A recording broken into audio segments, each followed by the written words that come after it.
for sure. Okay, the second speaker is Toastmasters Swetha from CSF. So she is a sales team member from Man Street and company startup. So she loves traveling and reading. So before calling her on stage, I would like to call her evaluator, Toastmaster Alagappa, to read out her speech objectives. Good evening, friends. Toastmaster Swetha is attempting her competent communication matrix 7, and she has done a research on the Blue House. The objectives of the speech is to collect information about the topic from numerous sources, carefully support the points and all opinions with the specific facts, examples, and illustrations gathered through research. Over to you. Yeah. Thank you, Toastmaster Alagappa. Let's give a big round of applause for Toastmaster Swetha. The Blue House, Toastmaster Swetha. Very good afternoon, friends, fellow Toastmasters, and everyone from the Metri Toastmasters Club. Taking a little bit of a step back from the Blue House, I'll jump into a story. Once upon a time, in a small village called Coyoacán, in the outskirts of Mexico, there was a Blue House. It was peculiar and very special in terms of, it was a house that was well known throughout the town or the village itself. It housed this small family, and then there was this girl called Frida, who was the eldest daughter in the house. It was one of the most exciting and dangerous times in Mexico. It was in the early 1900s. That's when the Mexican Revolution had begun. But that's not what we are going to be talking about. I'll probably be talking about a parallel history that was created during the same time itself. When I said Frida, she was during the age of 6, during her age 6, she contracted with polio and was bedridden for more than 9 months. It was during that time that the doctors had suggested that she learn sports and try and become an athlete to strengthen her legs. Because when the polio contracted her, her right leg got totally infunctional and it became thin and shorter than her left leg. Her dad was the most inspiring and encouraging character in her life. He encouraged her to play sports, he encouraged her to learn swimming, she played soccer, she also started to wrestle. And it's because of all of this, she was slowly overcoming her disability of polio, right? And she was also a very revolutionary kid in school. It was during her times in school, she was a part of this group which was always called as intelligent and reckless. A revolution that is going on outside. The kids outside inside the school have always been inspired and looking upon, because there is literally war that is going on outside the school, and that's all that they have inside. So in this time that they are inside the school, they used to have fun, like in terms of, they would bring in a donkey inside the corridor and literally ride it through the hallway. Or there was this very famous Mexican painter called Diego Rivera, who had visited their school to paint a huge mural. Both Frida and her friends would go and play pranks with him and steal his lunch boxes, make sure that he is being pleased because his girlfriends visited him and things like that.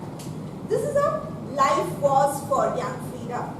Except one day in 1925, she and her then girlfriend were on a wooden bus when they faced a huge accident. The accident severely injured her, and it almost even took a month for them to predict if Frida is even going to survive the accident. It was after this 1 month they made sure they were able to confirm that she's at least going to survive. She had not recovered completely, but she was just going to survive the next few years. For she had multiple injuries and fractures on her spine. Her leg was broken, and severe other multiple fractures throughout her body. Right? For a lot of time before the accident, Frida was trained to almost keep moving and be the athlete that she was.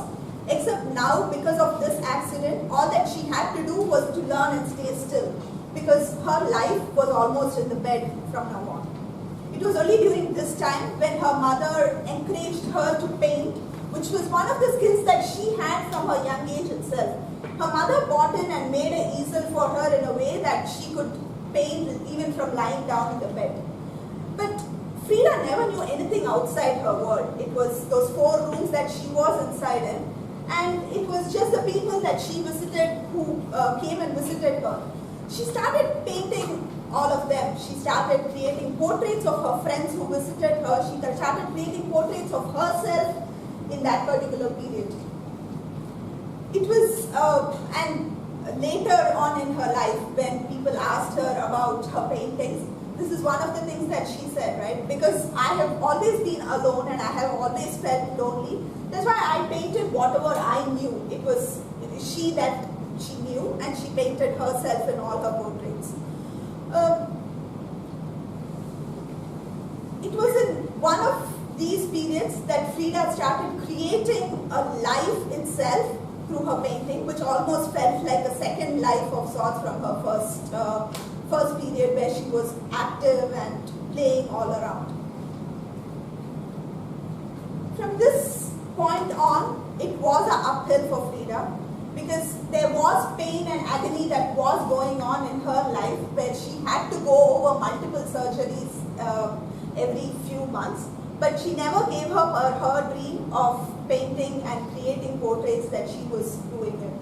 And one of the peculiar things about the portraits that she created of herself was that they were never created to make sure that she gets pity from others, or they were never pitiful at all. All her portraits, she displayed herself as a dignified queen, someone with fierce eyes or eyes with fire, someone who's going to go out there and achieve something. That's how the famous artist Frida Kahlo came into being. It was during one of these times that she met the famous Mexican artist Diego Rivera again, the person whom she met during her school days, fell in love with him and married to him. Diego was more than 20 years older than Frida, but and he was also a giant when compared to Frida, right? He was unbelievably fat when he stood next to Frida, and Frida was this very small person. People used to call them the elephant and the dove.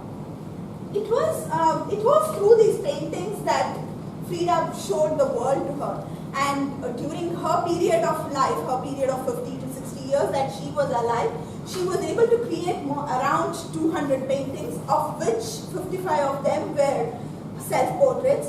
And she was one of the first Mexican artists to be acknowledged by internationally renowned museums and for her work to be displayed there.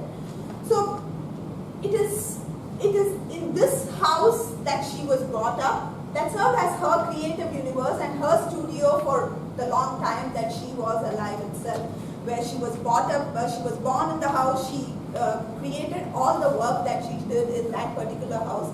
And during her she spent her last few moments of her life also in that house.